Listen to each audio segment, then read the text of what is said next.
Alright, hi everybody, Eric from server 57 coming back at you again.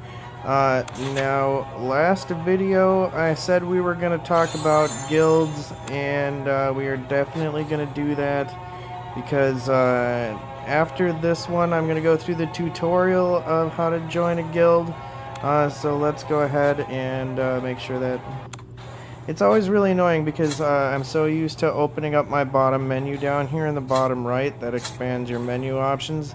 And if you already have that open, when you go into your guild, when you hit level 15, you're gonna be forced to push this button and close the menu, and then you're gonna have to skip out of the guild tutorial. So before you hit level 15, don't expand your menu. So we're gonna go in here and we are gonna complete our first heroic quest, which until you get to level 60, I don't see a whole heck of a lot of difference in the difficulty completing these missions. I've never had any problem, even when I was terrible at the game when I first started out getting SS, and you need SS in all of your guild quests, or in all of your storyline quests, in order to get a new attribute or a new title or the jewels that go along with getting to that point. This is going to look a lot like the very first mission we did, because it's just a copy of the first mission with mobs that are just a little bit stronger now. But as soon as we beat this boss up here, we are going to go, we're going to level up, and we're going to talk about guilds and what guild to be in.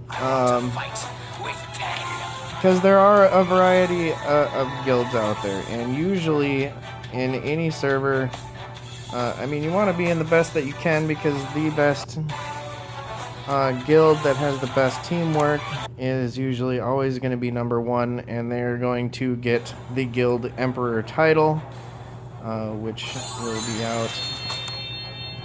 It wouldn't be for another week and a half on this server. So here's our guild tutorial. There we go. We had to open up the menu, or we had to close it if we had it open already. So it's going to automatically take us to where we register to get a guild, or we can create a guild if we so wish.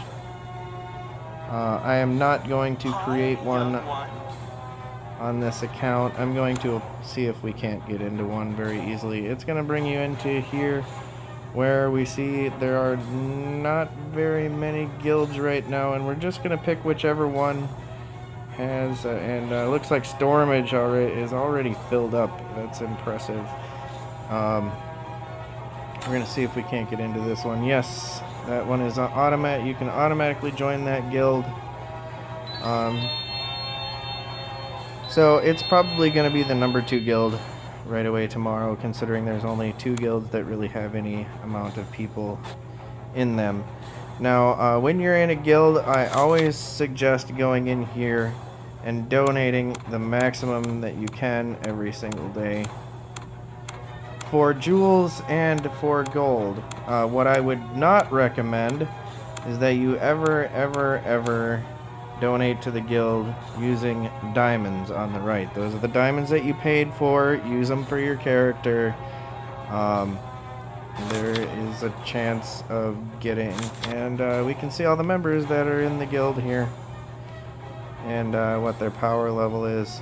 Somebody obviously knows what they're doing already, is at 21,000 power.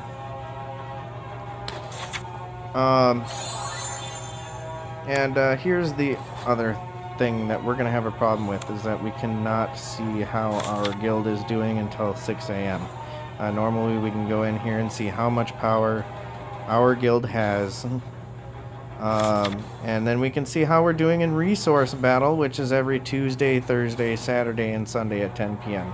I would highly recommend getting into a guild that partakes in resource battle every single time, and that's going to be probably your top 3 guilds. So those are the two things. This is a team game. So if you are part of the better guild, you're going to get better rewards, and you're going to be rewarded mainly in star souls. So when you go into your star map, this increases. Obviously, we can see fire attack, fire defense is our first, ice, thunder. So you're getting your poison and thunder are going to be your biggest ones for hunter, or maybe fire, if you so choose to go with that attack. Again, the immobile skill that you don't go anywhere, so you better have good accuracy if you're going to use that. Holy is going to be used more for the swordsman, poison for hunter, poison and thunder. Ice attack is going to be a lot for your mage if you chose to be a mage. And fire is definitely good for gunners, fire, and also they use darkness a lot for gunners. Stuns are also very important, so the fastest you can, as fast as you can get through that star map through the stuns. Stuns are very annoying. I almost wish they would take them out of the game. I hate stuns. I'm terrible at them. Because you just stand there and you get hit for like 5 seconds. It's horrible.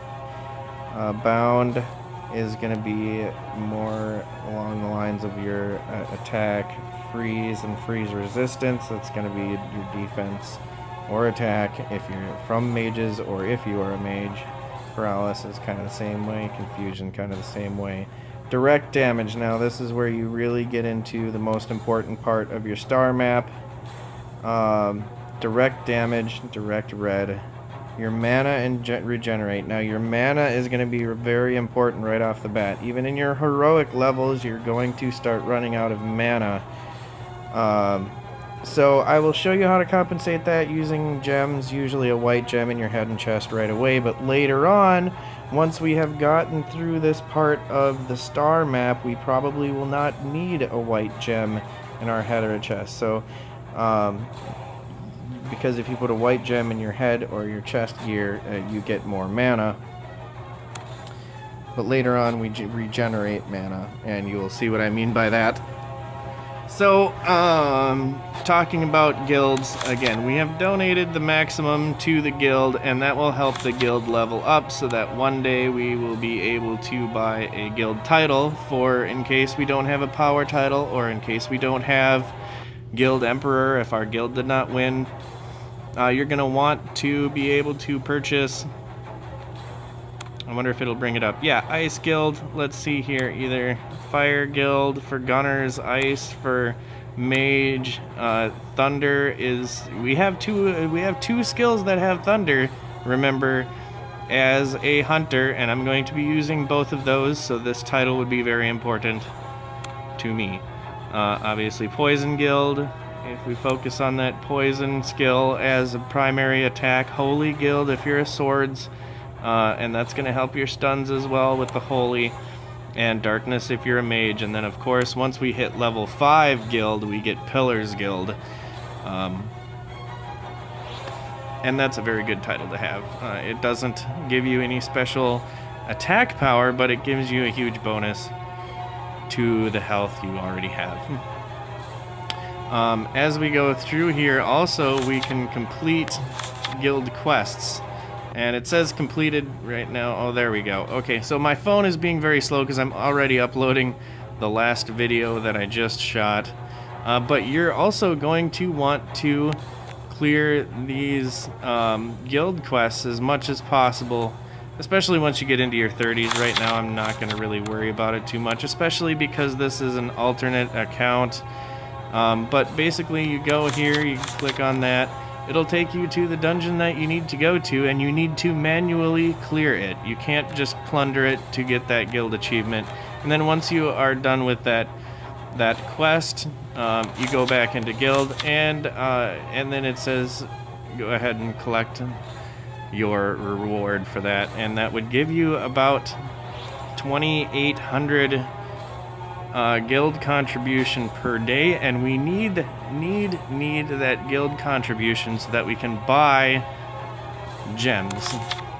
Remember I said gems are the most important part of the game. Now, your level 1 gems, if you want to check back in, every 4 hours you can plant level 1 seeds, gem seeds, as much as you want. They're pretty cheap, 100 each. Once we get to level 2, we'll have 300 each.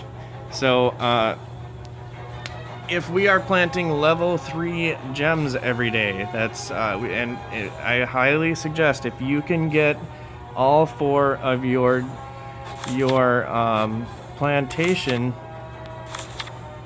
Let's go to the plantation. If you can get all 4 of your plantation plots opened up, that's probably one of the best things that you can do in this game. So 4 times 900 is 2,700 contribution that you would need every single day. Now you can also get seeds from your item mall here if you have the gold to do it under the black market.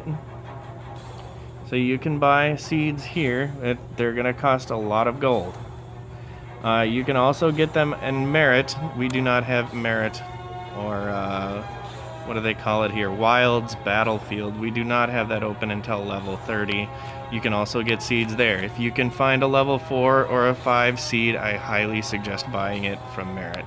Let's go to the plantation, and looks like yes, we can do that right now, since we have another daily left to go here, but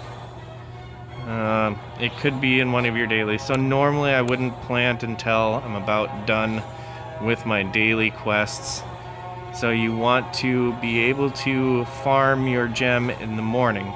So I actually have a level 2 seed here. Let's go with blue, because I already believe I have a yellow. Yep, I have a yellow, a red, 2 purple, and 5 red level 1s.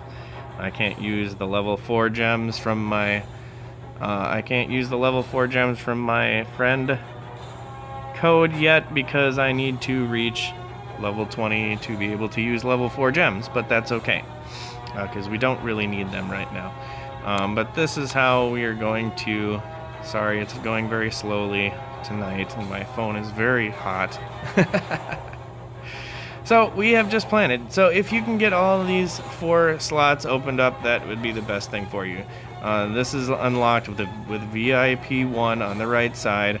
You need 500 diamonds to unlock your farm. Now, if you cannot buy VIP, that is okay, because we are going to be selling items that we collect in Auctioneer once we hit level 35, so we can obtain those diamonds without ever having to use real money to get them. So somebody else paid the money and we're going to use it. This one is obviously unlocked at level 30, so you only have to worry about the 2 spots here. Obviously, being an alternate account for me, I am not going to be purchasing VIP, so I will only be able to unlock 3 out of the 4 of these plots. So from here, let's see, I want to get to level 20. Also, you are going to be using contribution, your guild contribution for the gold tree, and your guild must be at level 2 to do so, but you want to do the maximum gold that you can every single day, and that's going to cost you 500 contribution there. Remember, we had 500 here, we had 2,700 here, and we have, when we go to the altar, our guild needs to be level 3 to do altar. But once we get to be able to the point where we're able to use the altar, if nobody else has bought fruit or holy fruit, we are going to need to be buying the flowers, and that's going to cost you 1,000. So 2,700 plus 500 over here, that's going to be 3,200 guild contribution, and another 1,000 over here. That's going to be 4,200 guild contribution that you're going to need to use if you can't obtain these things any other way. So we get 2,000 from here. So we get 2,000 contribution, and you can see I have 2,000 already. And we don't need a whole lot right off the bat because we can only buy level 1 gems. So we want to be able to save up as much guild contribution as we can as well. Now you're also going to get guild contribution from the other events, like Resource Battle, and you will also get a weekly reward for your guild partaking in Resource Battle. When you are in Guild Magic Beast, you will also get guild contribution for doing that. So this is one of the big reasons that alternates fall behind, because they're not. If you have a main character, you're always doing these events with your main character, and you're obviously not playing on your alternate account. So your alternates are very rarely high powered, which is, it's okay, because the alternates, they're mostly there just for fun or for messing around anyway, or learning more about the game. So if I'm a hunter in my main account, maybe I want to make a mage and find out everything I can about the mage, or a gunner, because that's the two that we really have the most problems with, or vice versa. If you're a gunner, maybe you want to figure out what it is a hunter does, figure out the different fighting styles, so that when you go into Royal Arena and fight, you have a better idea of what your opponent is going to do. And so that's going to be, I think, all I have to really talk about right now until I hit level 20 and really open up gems, and we can talk more about gems. Everybody wants to know about gems. I have helped many people set up their gems, which we can't even do until we're level 16 anyway. I wish I could look at it, but I could bring you over to my main account. I'm not going to do that. We're running out of time anyway. Hey, thanks for stopping by again, you guys. Please subscribe to the channel if you want to know more. Like I said, I'm going to do a build for each one of the classes, and I have better accounts that I can do with each one of the characters already, and I already have gems set up in each one of those characters, so it shouldn't be too hard for me to be able to show you that. I gotta make sure that I have enough different gems. That's gonna be the biggest thing right now, is that I can have each account have each one of the different gems that I can fill the slots with. Otherwise, I can just do one gear at a time. It's not a big deal. Thanks for stopping by. I will see you guys again tomorrow. I plan on doing one video every day, so thanks for stopping by. We'll see you later.